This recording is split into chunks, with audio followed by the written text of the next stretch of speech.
자, 짜자잔, 짜잔. 자, 이제 나머지, 자, 문제 한번 봐봅시다.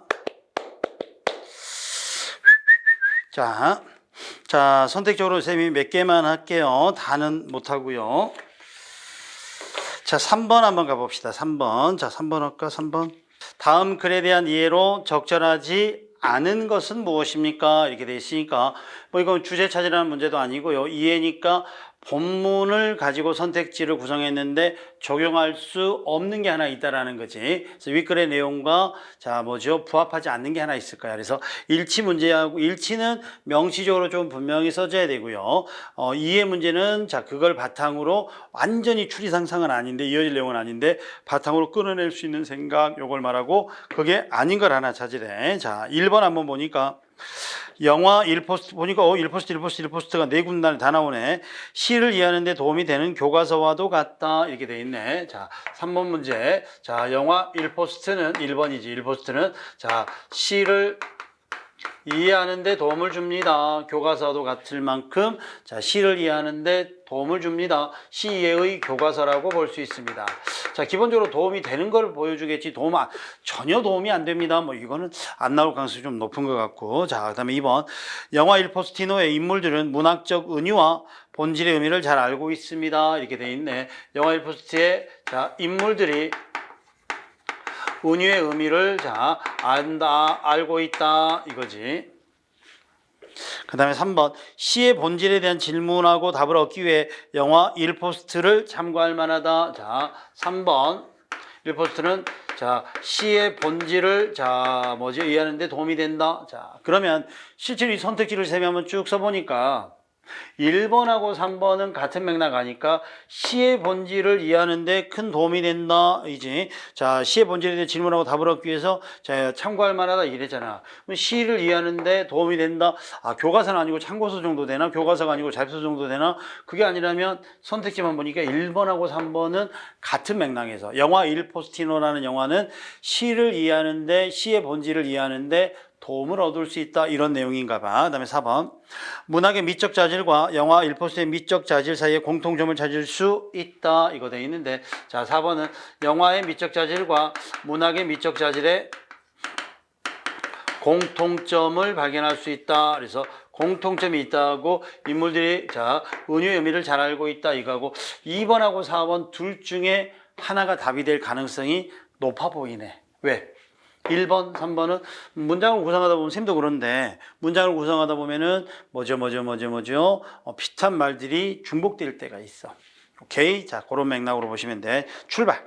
자, 문단이 두 개가 나왔는데 뭐라고 돼 있나 봐보자. 그동안 나는 보니까 마치 이거는 비문학의 설명이나 이런 것보다는 자기의 경험치를 통해서 말해주고 있지. 그래서 나는 1포스트나 영화를 3번쯤 빌려보았다. 그 이유는 이 아름다운 영화 속에 아스라의 문학이 또아리를 틀고 있기 때문이다. 특히 시란 무엇인가에 대한 대답을 이처럼 쉽고 절실하게 설명해 놓은 문학 교과서 같은 작품을 나는 아직까지 보지 못했다. 이렇게 돼 있지. 자, 가문단 보니까 1포스테노가 시란 무엇인가 시의 본질을 이해하는데 설명하는 교과서와도 같다. 자, 이 말을 통해서 우리는 사실은 1번, 3번 같이 확인할 수 있겠지. 자, 그 다음에 왜 그런가? 그래서 학생들에게 시를 가르칠 때 나는 종종 영화를 활용한다. 수백 마디 말보다 이 영화를 함께 보고 토론하는 것이 시의 본질을 훨씬 더 깊숙하게 그리고 빨리 가닿을 수 있는 것으로 경험했기 때문이다 이거지. 그러니까 가문단의 중심 내용은 뭐야? 시의 본질을 이해하기 위해서 영화 일 포스티노를 교과서처럼 활용했다. 발표하면 영화 일 포스티노는 시의 본질을 이해하는데 좋은 교과서가 된다. 이게 되겠지. 그래서 수업 시간에 인용하기도 한다. 이건 자기 경험담인 거고 두 번째는 밑에 부분은 그럼 어떤 부분이 구체적으로 그런가? 두 번째 문단. 시를 공부하면서 은유에 시달려 본 사람이라면 이 영화를 보고 수차례 무릎을 쳤을 것이다. 남은 단어는 뭐냐면 이 영화 속에서 영화와 우리가 시에서의 은유 메타포라 그러지. 메타포의 의미를 이해하는데 어려움이 겪었던 사람은 메타포가 뭔지에 대해서 공부했던 사람은 어려웠을 때 이 영화를 보면 쉽게 이해할 수 있을 것이다. Why?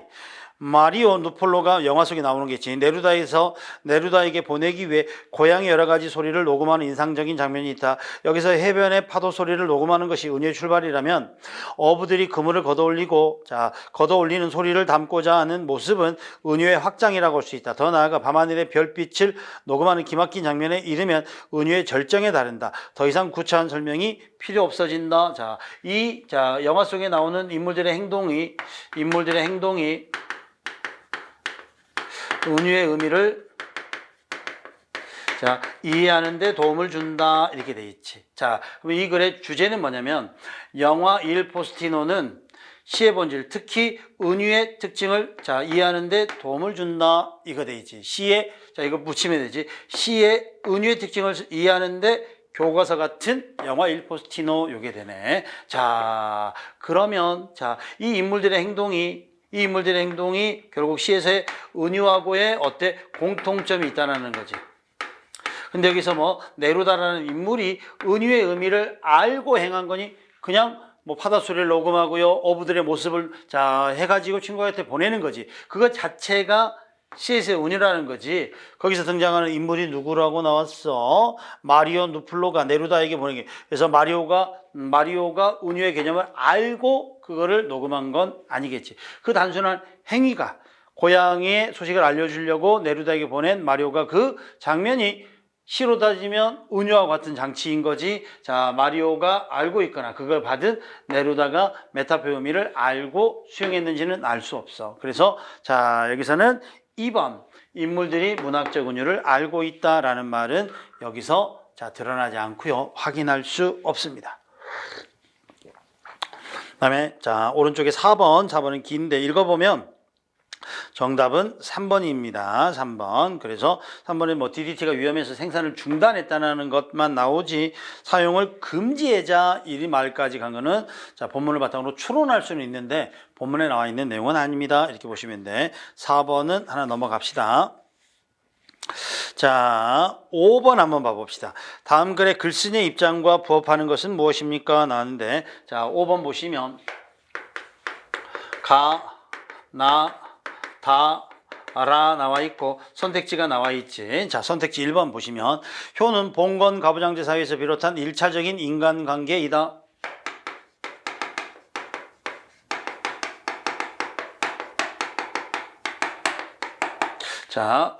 이거는 효에 대한 이야기인가 보다. 2번 효는 부모와 자식 간의 관계이므로 조건 없는 신뢰에서 기초한 덕목이다.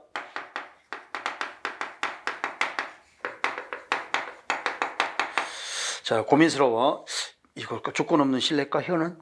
내가 해주니까, 내가 베푸니까 자식도 해주는 거 아닐까? 이런 생각일 수도 있겠죠. 3번, 윗사람에 대한 복종을 절대시하지 않는 것이 유교적, 유교적 윤리의 한 바탕이다. 복종의 절대시. 무조건적 복종. 무조건적 복종을 하지 않는 게 유교적 윤리의 바탕이 돼. 이 말은 유교 윤리라면 그래도 윗사람에게 복종해야 되는 거 아닐까? 마치 검찰처럼. 그치? 근데 어찌 보면은 효는 봉건 가부장제 1차적인 거 맞을 것 같고 효는 조건 없는 신뢰관계다. 이게 제일 맞을 것 같은데 맞은 거 하나만 찾으래. 하나만. 이게 부합하는 거지. 4번. 충의 도리를 다함으로써 효의 도리에 도달할 수 있다는 것이 인의 이치다. 충을 통해서 효에 도달할 수 있는 게 인의 이치다. 이건 방향을 잘 봐야지. 효를 통해서 충에 도달한 건지 충을 통해서 효를 도달한 건지. 요 4개 중에서 하나는 맞고 3개는 틀렸다는 거네. 본문. 효가 개인과 가족, 곧 1차적인 인간관계에 일어나는 행위를 규정한 것이라면 효는 1차적인 인간관계가 맞네. 개인과 가족이니까. 그 다음에 충은 뭐라고 돼 있어? 충은 가족이 아닌 사람들과의 관계, 즉 2차적인 인간관계에서 일어나는 사회적 행위를 규정하는 것이다. 가문단 보니까 효는 1차적인 것이고요. 충은 2차적인 관계에서 일어나는 거네. 그런데 언제부턴가 우리는 효를 수능적 가치관을 주입하는 봉건 가부장제 사회의 유습이라고 오해하는가 하면 그러면 봉건 가부장제 사회에서 나왔다라고 보는 것을 오해라고 그랬지. 그러니까 효는 1차적 관계는 맞는데, 효는 자 뭐다? 1차적 인간관계는 맞는데 부모 자식이니까, 자 봉건적 가부장제에서 나왔다고 봉건적 가부장제의 유습이라고 생각하는 오해에서 출발한 거야. 뭐 봉건적 가부장제에서 나온 것은 OX, XG 요건 맞는 건데.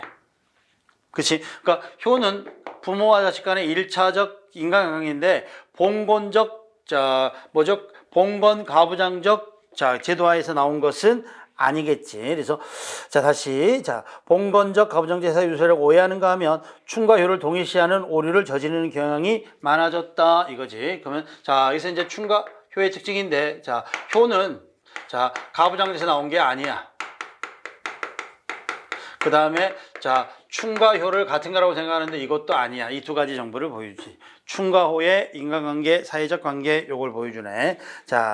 그래서 첫 문단을 통해서 우리는 어느 정도 1번 볼 수 있고요. 그다음에 두 번째 문단. 부모에게 효도하고 형제를 사랑하는 것은 사랑하는 사람은 윗사람의 명령을 거역하는 경우가 드물 수 있겠지. 또 윗사람의 명령을 어기지 않는 사람은 난동을 일으키는 경우가 드물다. 맞겠지. 군자는 근본에 힘쓴다. 그리고 근본 영이 있다면 도가 생기기 때문에 효도와 우애는 인의 근본이다 이렇게 돼 있네. 두 번째 문단은 효도와 우애는 인의 근본이다 이렇게 돼 있지. 선택지 중에 뭐라고 돼 있어? 충과 효는 인을 바탕으로 이루어진다 이렇게 돼 있는데, 아까 충하고 효는 일치하는 건 아니라 그랬고 인의 근본은 효도와 우애인데 4번도 영 마음에 안 드네. 일단 여기까지는 일단 두 번째 문단이 나오지. 효와 우애는 인의 근본이다. 이게 두 번째 문단이 나왔어. 그 다음에 세 번째 문단. 위 구절에 담긴 입장을 기준으로 보면 효는 윗사람에 대한 절대적 복종으로 연결된다. 그래서 이거를 분석해 보면 효는 절대 복종에 해당한다. 뭐 부모님에게 절대 복종하는 거겠지. 윗사람이니까. 곧 종족윤리의 기본이 되는 연장자에 대한 내용은 물론이고 신분 사유 엄격한 상관관계를 포괄적으로 인정한 것이다. 하지만 이 구절만을 근거로 효를 복종의 윤리라고 보는 것은 성급한 판단. 밑줄 효를 복종의 윤리라고 보는 것은 성급한 판단이다. 이게 돼 있지. 그래서 효를 절대적 복종으로 보는 것은 이런 견해를 바탕으로 볼 수 있는데 이거는 옳지 않은 겁니다. 성급한 판단입니다. 왜냐하면 원래부터 효란 가족윤리 또는 종족윤리로서 사회윤리였던 충보다 우선시되었을 뿐만 아니라 유교의 기본 입장은 설사 부모의 명령이라 하더라도 옳고 그름을 가리지 않고 맹목적인 복종을 불효라고 보았기 때문이다. 그래서 효는 결코 절대 복종이라고 보는 것은 어때? 성급한 판단이야. 왜? 뭐라고 돼 있어? 부모의 명령이라도 옳고 그름을 따지는 맹목적 복종은 불효라고 본 거지. 이게 바로 뭐다? 유교의 윤리의식의 덕목이야. 유교적 윤리의 덕목이야. 그러면 무조건적 무조건적 복종을 하지 않는 게 유교 윤리의 덕목이다라는 말은 세 번째 문단 여기 마지막 문장을 통해서 부모의 명이라고 하더라도 맹목적으로 복종하는 것은 효가 아니지. 이게 바로 유교의 덕목이지. 그러면 2번이 맞지. 그러므로 조건 없는 복종은 신뢰 관계로 이루어진 것은 아니겠지. 그래서 마지막 문단. 유교에서 부모와 자식의 관계가 자연에 의해서 결정된다. 이 때문에 부모와 자식 관계는 인위적으로 끊을 수 없다. 이에 비해서 임금과 신하의 관계는 공동의 목표를 위한 관계로서 의리에 의해서 맺어진 관계다. 의리가 맞지 않으면 언제라도 끊을 수 있다고 생각한다. 이렇게 돼 있지. 그래서 충하고 효는 뭐라고 돼 있어? 인위적으로 끊을 수 없지. 끊을 수 없지. 단절이 불가하지. 그런데 충이라는 것은 단절이 가능하지. 목적이 맞지 않으면 끊어버려도 되지. 그래서 충이 되면은 당연히 효가 된다는 게 충하고 효는 다른 거지. 충하고 효는 끊을 수 없는 거지만 충은 끊을 수 있는 거지. 그래서 충하고 효는 다른 겁니다. 이렇기 때문에 말이 안 되지. 그리고 여기서도 아까 충하고 효는 같지 않습니다. 그랬으니까 4번 틀렸지. 오케이. 그래서 정답은 몇 번으로 가? 3번이 가지. 그래서 우리가 일반적으로 생각했던 개념하고는 조금 다르지만 글의 흐름 속에서 읽어보면은 본문의 내용하고 부합하는 것은 세 번째 예문이 됩니다.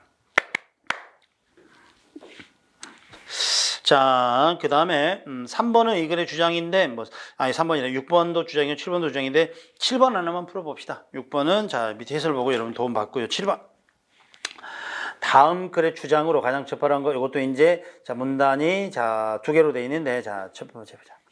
예술 작품의 복제 기술이 좋아지고 있음에도 불구하고 원본을 보러 가는 이유는 무엇일까? 복제하고 원본하고의 차이인가 보다. 그래서 복제가 굉장히 발달했어. 그치? 그래서 뭐 딥페이크라는 말까지 좀 생기잖아. 그래서 꾸며놔서 위조했는데 그게 너무 똑같아가지고 착각을 불러일으킨 게 뭐 딥페이크라는 요즘은 기법도 나오지. 자, 아무튼 이렇게 복제 기술이 굉장히 발달했어.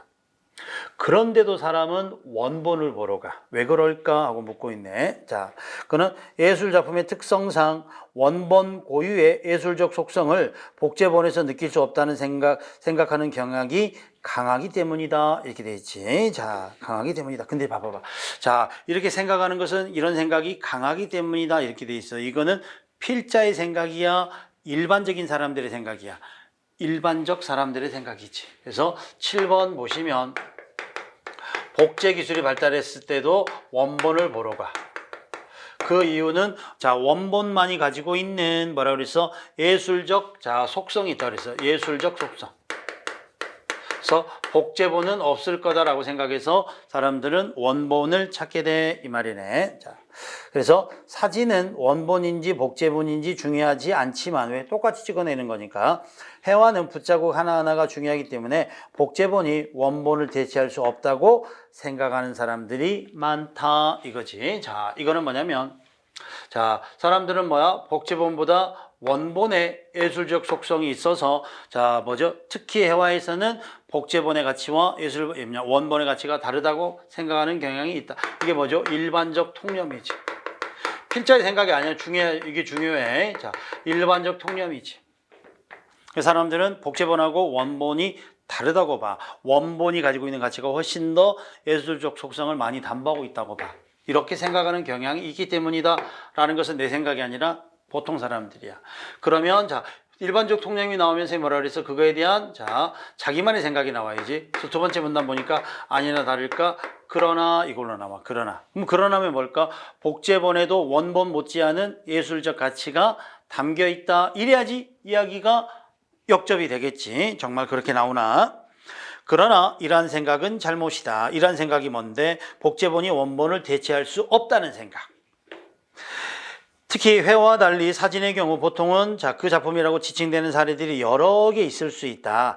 20세기 위대한 사진작가 브란트가 마음만 먹으면 런던에 전시한 인화본의 조도를 더 낮추는 방식으로 다른 곳에 전시하는 것과 다른 예술 속성을 갖게 할 수 있는 것이다. 원본은 하나인데 이거 가지고 조도 우리 요즘 어플 보면은 핸드폰 어플 보면은 뭐 선생님이 막 신생아되기도 하고 뭐 턱이 없어지기도 하고 눈이 막 새별처럼 반짝이기도 하고 이렇게 되는 거지. 그래서 자 원본 하나를 가지고 여러 가지 장치를 만들어낼 수 있다라는 거지. 런던의 전 인화본의 이것은 잘 봐. 사진의 경우, 특히 사진의 경우 작가의 재현적 특징을 선택하고 변형할 수 있는 방법이 다양함을 의미한다. 자, 그러나 자 뭐라고 돼 있어? 복제본이 원본을 대체할 수 없다는 생각은 옳지 않다. 자, 복제본도 특히 뭐 회화보다는 사진에서 복제본도 얼마든지 마지막에 뭐라고 했어? 재현적 특징을 선택하고 변형할 수 있다. 재현적 특징이니까 이게 바로 뭐야? 예술적 특징을 얼마든지 자 변형하고 새롭게 만들어낼 수 있다. 이렇게 말하지.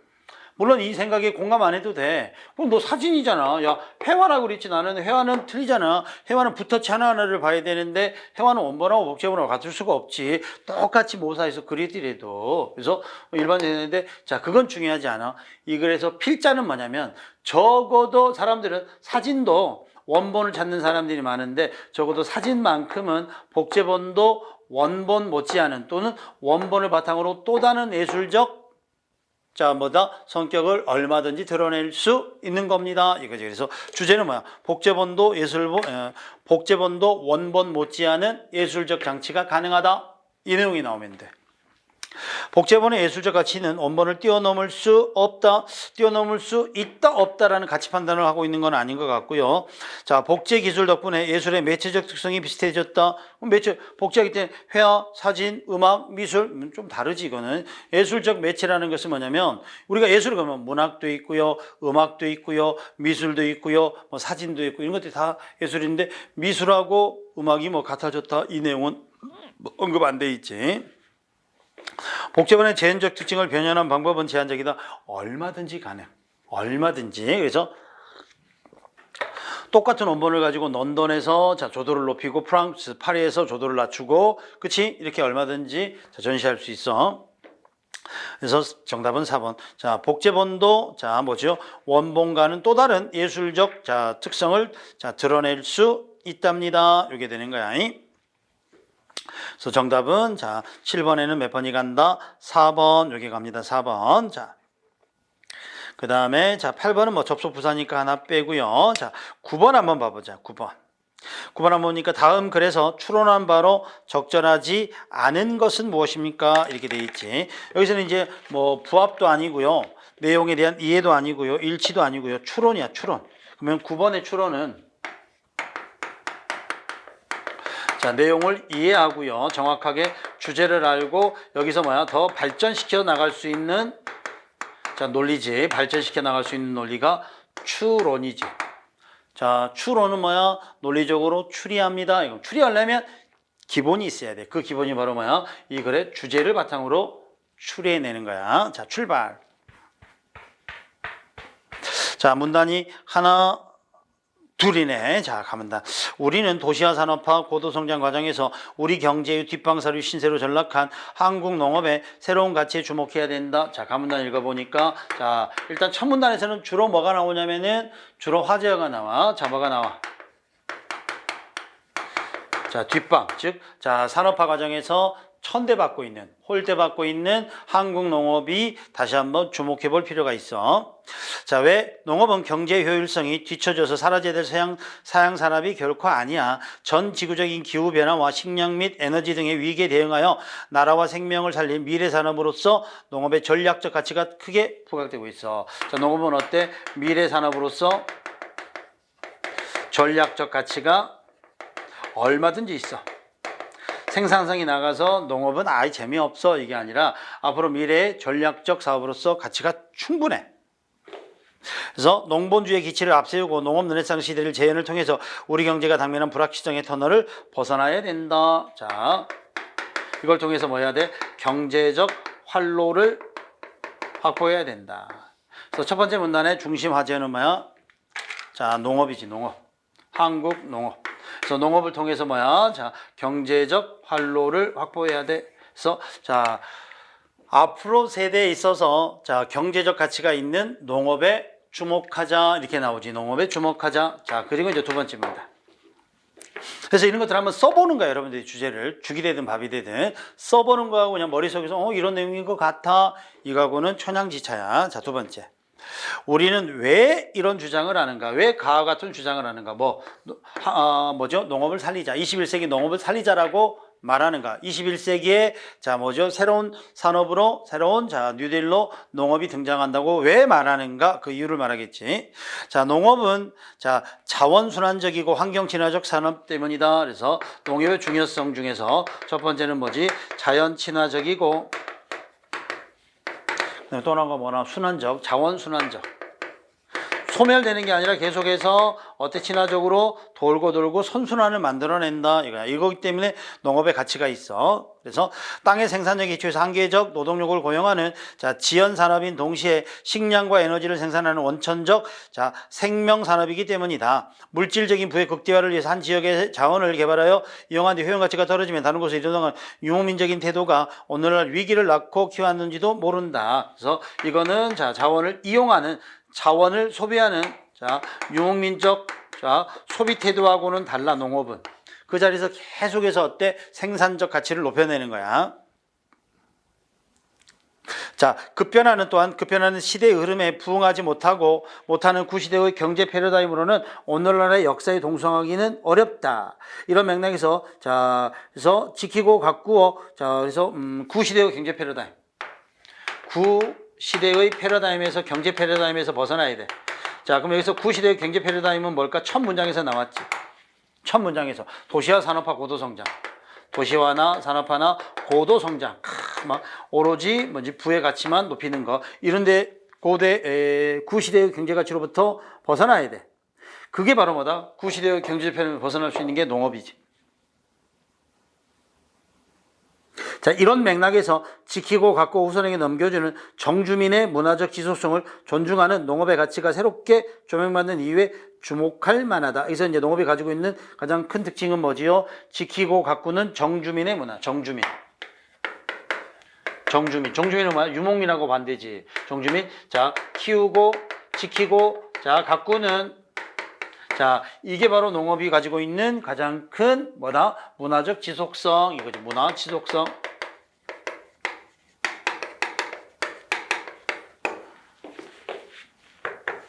자, 그래서 자, 어디서 마지막 과학기술의 눈부신 발전 성과를 수용하여 새로운 상품과 시장을 창출할 수 있는 자, 녹색 성장으로서의 자, 뭐죠? 농업의 잠재적 가치를 중시하는 것이다 이거죠. 그래서 자, 과학의 발전을 병행해서 녹색 성장 네 번째. 자, 과학을 바탕으로 뭐를 이루어져야 돼? 녹색 성장을 할 수 있는 농업의 가치 이거 되지. 자, 이걸 한번 봐봐. 그러면 어떻게 돼 있나? 자, 한국 농업을 지금까지는 홀대해 왔어. 그런데 미래 산업의 정량적 가치가 충분해.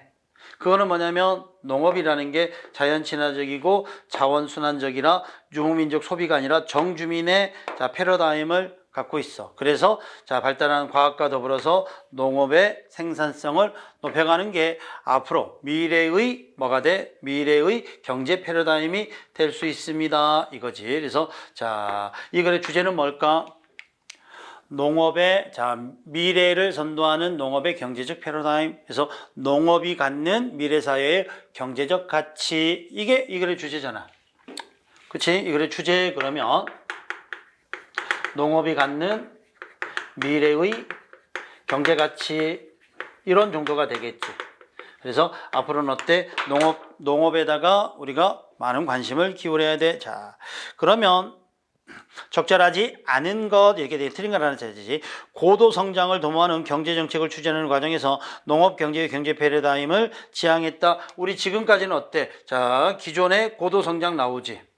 그때 우리 농업을 홀대했지. 뒷방처지했지. 그래서 1번 맞는 거고요. 그다음에 2번 효율성을 중요한 가치로 내세우는 경제 시스템은 미래 사회를 대비하는데 자, 한계가 있다. 요거 자, 요것도 뭐지? 효율성을 해가지고 도시화 산업화 고도 성장을 통해서 만들어낸 거지. 이거 갖고는 안 돼. 이거지. 이거 갖고는 안 돼. 그래서 자, 세 번째 줄 봐도 농업 경제 효율성이 뒤처졌다고 보는 건데 효율성이 농업은 없어. 그래서 안 했어. 근데 그러면 안 돼. 앞으로는 효율성 가지고 판단할 수 있는 것은 아니야. 자, 그래서 한계가 있어. 오케이. 그다음에 유목 생활하는 민족이 왜 정주 생활하는 민족이 농업 가치 증진에 더 기여할 수 있어. 자, 유목은 뭐지? 소비하고 말지. 근데 정주민은 어때? 키우고 지키고 가꾸는 게 계속 순환적으로 되지. 그래서 자, 농업 생산성에서는 유목민보다는 자, 뭐가 돼? 자, 정주민이 되겠지. 유목민은 말 그대로 말이나 양떼들을 오다면서 자, 목초지를 먹고 목초가 비워져야지 또 목초가 자라날 시간을 줘야 될 거 아니야. 자, 자연적인 상태이기 때문에 그런 차이가 있지. 1번, 2번, 3번은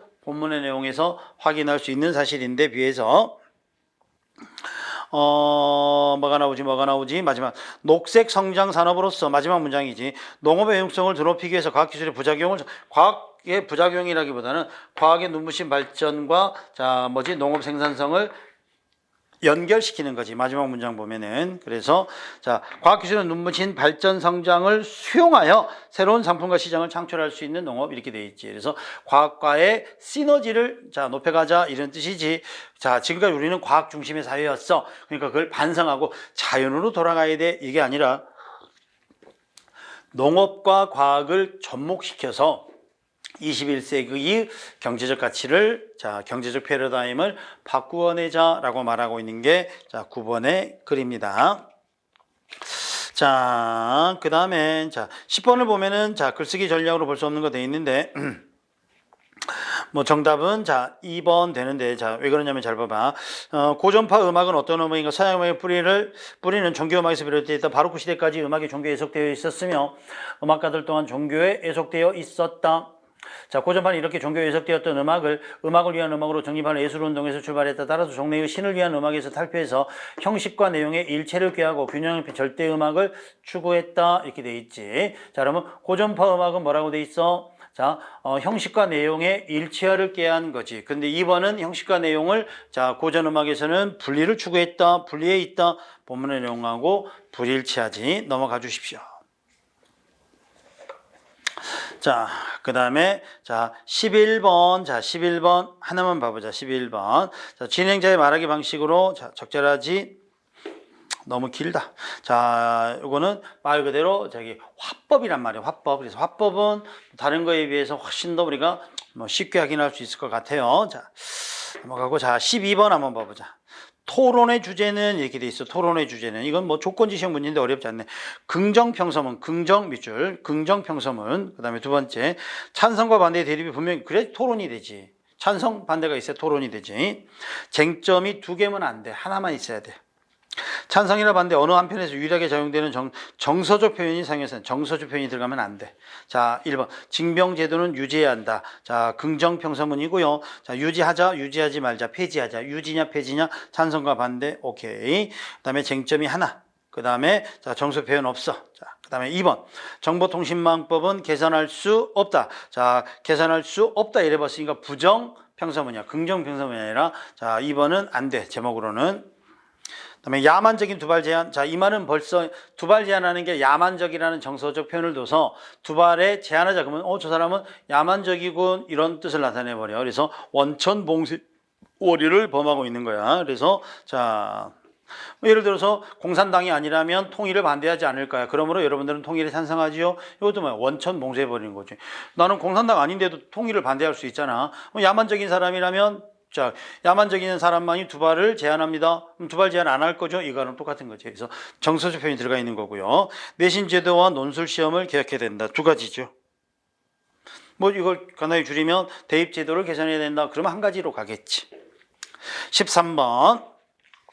본문의 내용과 부합하지 않는 것은 무엇입니까? 이것도 보시면 자, 그냥 본문만 정확히 읽어내면 되는데 우리가 시간을 갖고 보면 이 문제는 쉬워. 근데 시험장에 가면 막 쫓기니까 여러분들이 놓쳐버리기도 하는데 자, 하나, 본문 봐봐봐. 하나, 둘, 셋, 넷, 다섯에서 7번째 줄 봐봐. 7번째 줄.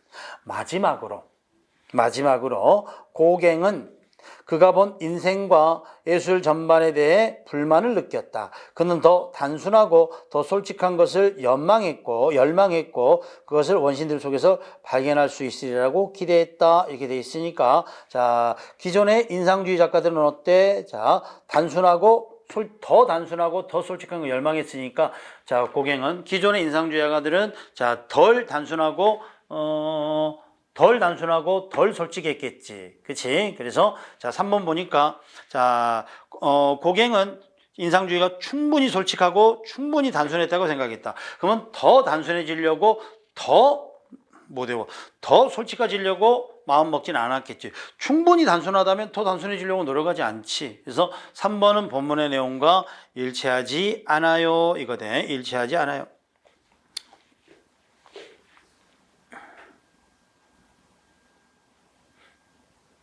또 홍역도 어디 나오는데 자 이는 미생물의 숙제가 장애 착취라고 한 번 모르는 사람 변숙제 한참 내면서 미생물의 찬발 나가면서 자 이건 뭐냐면 우리가 거기 지금 우리가 뭐 바이러스가 나오면 독감이 나왔어 그럼 독감 바이러스를 만나대 그러면 또 다른 바이러스가 생겨 그러면 또 다른 자 뭐죠 백신을 개발해 뭐 이런 과정이 쭉 나오는데 그 과정에서 숙제 역할도 크다 뭐 이런 내용이 나와.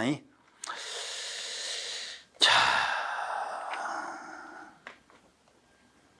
15분 시간이 너무 많이 걸리고.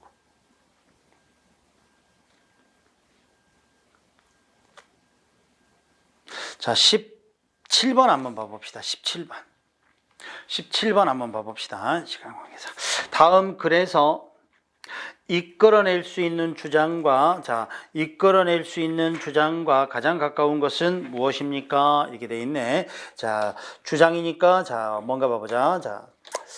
우리 시대에 가장 두드러진 성향 하나는 시장과 시장 친화적 사고가 시장과는 거리가 먼 기준의 지배를 받던 전통적 삶의 영역까지 파고든다는 점이다. 그래서 이거 뭐야? 시장과 시장 친화적 사고가 여러 가지 방면에까지 영향을 미친다.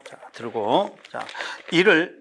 이를테면 국가나 병역이나 제수, 신문을 민간 도급업체나 별도 인력의 공급에 맡겼을 때, 부모가 개발도상국의 사람들에게 돈을 주고 임신과 출산을 의뢰할 때, 콩팥을 공개시장에서 사고 팔 때 어떤 도덕적 문제들이 생기는지에 대해서 앞에서 살펴본 바 있다. 17번을 보면 앞에 내용이 좀 생략됐을 텐데, 우리가 흔히 시장 논리라 그러지. 시장 논리. 시장의 논리라는 것은 수요가 있으면 공급이 있고요. 돈이 있으면 구매할 수 있다라는 거지. 그러니까 이거는 말 그대로 시장에만 적용이 돼야 되는데, 이게 공공사업 부분이랄지 의료 부분이랄지 돈이 있으니까 필요한 사람은 신장을 돈 주고 사고, 이런 것들은 큰 문제가 된다. 그래서 모든 분야의 시장 논리를 적용하기에는 분명 한계가 있다. 요걸 보여주는 거지. 이런 애는 더더욱 많다. 학업 성취도가 부진한 학교에 다니는 학생들이 표준화된 시험에서 좋은 성적을 낼 경우 상금으로 포상해야 되는 게 맞는지, 학생들이 성적이 올랐다면 교사가 보너스를 받아야 하는 것이 맞는지, 국가는 이익을 추구하는 기업에 재소자의 수령을 맡길 수 있는지, 이거지. 그래서 이 시장의 논리를 기본적인 삶의 논리에 적용할 수 있는지에 대한 문제 제기를 하고 있지. 그치? 심지어는 뭐냐면 교도소를 개인이 운영해. 그럼 개인 재수들이 많아지면은 돈을 벌겠지. 이런 것들을 과연 시장 논리로만 할 수 있을 것인가? 우리가 흔히 사회 기반 소설에서 SOC라고 해가지고 돈이 안 된다고 다리를 안 놓는 건 아니지. 인구가 1000명밖에 안 되는 섬마을이지만 돈을 500억씩 들여서 다리를 놔줄 수도 있잖아. 그렇지? 그런 것들이 바로 사회적 기반 산업 요건데, 이런 기본적인 삶에다가 시장 논리를 다 접목시키는 게 맞습니까? 라고 문제 제기를 해. 그래서 두 번째 문단. 이는 공리의 합의만 묻는 게 아니다. 공공의 이익을 말하지, 많은 사람의 이익을 말하지, 군복무, 출산, 가르침과 배움, 범죄자 처벌 등 받아들이는 일 같은 중요한 사회적 행위의 가치를 측정하는 올바른 물음이기도 하다. 이 물음은 뭐야? 공리에 대한 물음뿐만 아니라 가치에 대한 물음이기도 합니다. 그래서 사회적 행위를 시장에 맡기면 그 행위를 규정하는 규범이 타락하거나 질이 떨어질 수 있기에 시장이 침입하지 못하도록 보호하고 싶은 비시장적 규범이 무엇인지 물을 필요가 있다. 그래서 이것 때문에 모든 것들을 시장에 맡길 수 없어. 그래서 비시장의 규범이 존재할 수 있어. 그래서 지금 우리는 살다 보면은 많은 것들을 시장 원리에 의해서 판단하려고 하는데, 모든 것을 시장 원리로 판단해서는 아니 됩니다. 그래서 가르침과 배움이랄지, 그래서 성주교는 상주고랄지, 죄수랄지, 군복무랄지, 군복무면 예를 들어서 1억이면 군대를 빼줄게. 시장 논리라면 그럴 수 있잖아. 그치? 10억을 내면 빼줄게. 이렇게 될 수 있잖아. 그래서, 그러면 부잣집은 군대 안 가고요. 돈 마련을 못한 애들만 매번 군대 가서 뺑이 쳐야 되겠지. 그래서 우리나라는 대학교 기부 입학금제가 없지. 미국 같은 경우는 일정 부분, 있는데 우리나라는 예를 들어서, 서울대 가려면 30억, 연세대 가려면 20억 내면 갈 수 있어. 그러면 그 돈을 내고도 갈 수 있는 사람들이, 공부 않고 갈 수 있는 사람이 충분히 있을 수 있지. 물론 긍정의 효과도 있을 거야. 30억 받아서 정말 돈 없이 공부하는 학생들에게 장학금을 주면 가능성이 있지만, 우리나라는 아직 그런 부분에 대해서는 시장의 논리를 교육 부분하고는 접목시키지 않았지. 그래서 마지막 문제에 뭐가 나오냐면, 시장이 침입하지 못하고 보호해야 될 규범도 꼭 필요합니다. 이걸 말해주는 글이야. 그래서 주장과 가장 가까운 것은 뭐지? 시장 친화적 사고는 도덕과 비도덕을 따지는 건 아니야. 두 번째, 사회행위는 올바른 규범이 전제되기 때문에 시장의 가치에 맡기는 것에 대해 고민할 필요가 있다. 모든 것을 시장 원리로만 해결할 수는 없습니다. 분명히 시장 원리로 적용할 수 있는 것도 있지만 모든 것을 다 시장 원리로 만들 수는 없습니다. 자, 그 다음에 3번 보니까 전통적인 삶의 영역으로 시장 친화적 사고가 침투하는 이유는 국가가 공리를 추구하기 때문이다. 뭐 일정 부분 맞는데 이게 전부는 아니지요. 그치? 그래서 많은 부분에 일반적인 전통적인 삶의 원래 시장 원리가 들어가긴 해. 그쵸? 들어가긴 하는데, 예를 들어서 우리가 이제 도로 같은 경우도 옛날에는 다 국가가 지었는데 요즘은 민자도로 해가지고 민간이 투자해서 짓기도 하잖아. 그럼 세금으로 일정 부분 충당도 해주고, 그래서 공리의 차원이기도 해. 근데 이거는 그게 주제는 아니야. 나와 있긴 하지만. 그다음에 군복무나 출산, 가르침, 배움 등 시장과 시장 친화적 원리가 적용되기에 적합한 것들이다. 이것들은 군복무나 출산이나 가르침과 배움 같은 경우는 시장 친화적 규범으로 보기가 어려운 비시장 규범이지. 그래서 자, 4번은 반대로 돼 있지. 정답은 2번. 비신화적, 자, 비시장적 규범도 분명히 필요합니다. 이걸 말하고 있는 거야.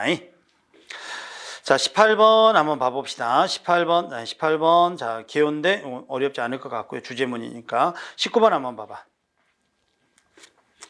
자, 19번은 지금 뭐라고 돼 있냐면은, 이건 뭐죠? 우리 화법에서 나오는 건데, 자, 그라이스는, 뭐죠? 협력의 원리 네 가지를 했는데, 첫째, 주고받는 대화의 목적이 받는 만큼만, 필요한 만큼만 정보 제공. 필요한 만큼만 정보 제공 밑줄. 이게 양의 경률. 둘째, 진실한 정보만을 제공하도록 하는 증거가 부처만을 제공하면 질의 경률, 진실한 정보 밑줄 질의 경률. 셋째, 해당 대화 맥락과 관계된 말을 하는 관련성의 경률, 맥락과 관련 밑줄. 넷째, 모호하거나 주기적은 피해라, 모호하거나 주기적 피해라. 이게 바로 뭐 태도의 경률. 이렇게 네 가지를 설명해주고 적용하는 거야. 자, 체중이 얼마니? 55kg입니다. 여기까지만 말하는 거야. 그런데 키에 비해서 가볍습니다. 그러면 부가적인 정보를 말하지. 그렇죠? 필요한 정보만 말하는 건 뭐였다? 양의 경률이지. 양의 경률. 그래서 양의 경률에 어긋났어. 그런데 선택지는 관련성의 경률에 어긋났다라고 했으니까 잘못됐어.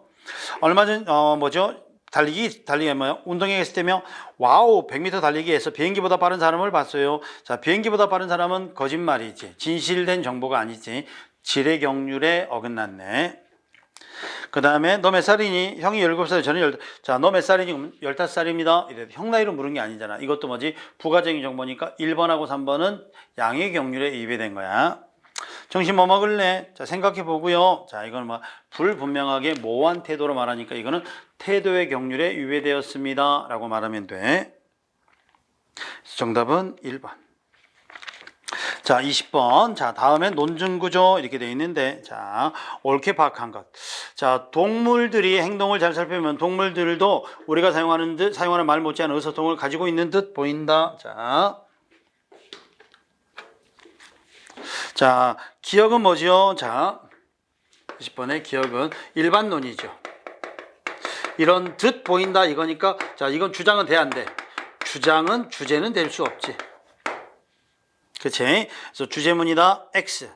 즉, 자, 니은은 즉으로 돼 있으니까 즉은 뭘까? 기억하고 같아요 이거겠지. 그래서 동물도 여러 가지 소리를 내거나 몸짓함으로써 자신들의 감정과 기분을 나타낼 뿐만 아니라 인간과 다를 바 없이 의사를 교환한다는 것이다. 이렇게 돼 있으니까 자 2번 보니까 니은은 기억의 논리적 결함을 지적한 거다 이랬는데 니은은 기억의 부연이고 기억의 상술입니다. 똑같은 말을 해주고 있으니까. 그래서 2번도 X지. 오케이. 그 다음에, 자, 그러나, 자, 디귿 보시니까, 그러나, 이렇게 돼 있어. 그러나.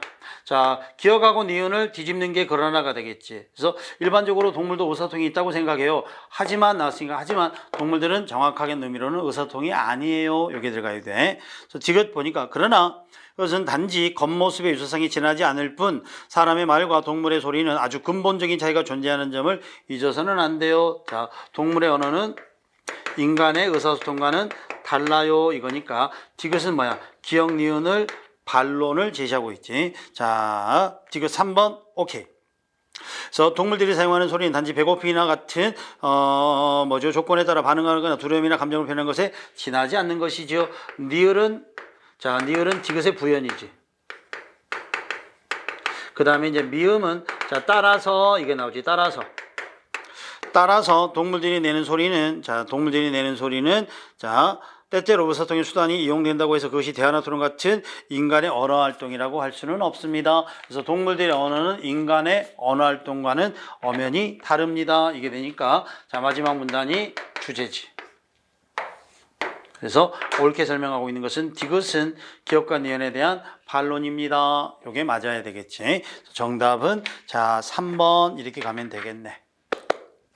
오케이. 자, 물론 비문학도 자 점프 안 하고 다 풀어주면 좋은데 자 시간이 오늘까지 데드라인이 오늘까지 딱 정해져 가지고 여기까지 보고요. 그다음에 이제 뒤에 넘어가면 이제 자 뭐지요? 2부가 나옵니다. 2부는 이제 똑같이 뭐 문법편 나오고 어문 규정 나오고 그다음에 뭐죠? 어휘 나오고 독해 나오고 네 파트로 쪼개놨는데 이거는 자 먼저 이제 예상 문제, 단원별 예상 문제 해가지고 자 의문론 20개, 형태론 20개 해가지고 나옵니다. 자 요거 부분은 우리가 다음 시간에 아마 다음 주가 1월 2일인데 1월 2일은 한 주 쌤이 알기로 쉬는 걸로 알고 있어요. 그래서 1월 9일 날, 1월 4일 날부터 개강하니까 국어는 1월 9일 날 자 4주에 걸쳐서 여기 문법 단원별 문제풀이 요거를 진행하도록 하겠습니다. 자, 오늘은 자, 문법은 여기까지. 점심 먹고 2시에는 뒤에 현대문학 시 한 2개인가 3개 남고 그 마무리 짓고 그다음에 나머지 장르는 이런 것들이 있습니다 해가지고 문제 좀 풀어보고 그것도 마무리 짓도록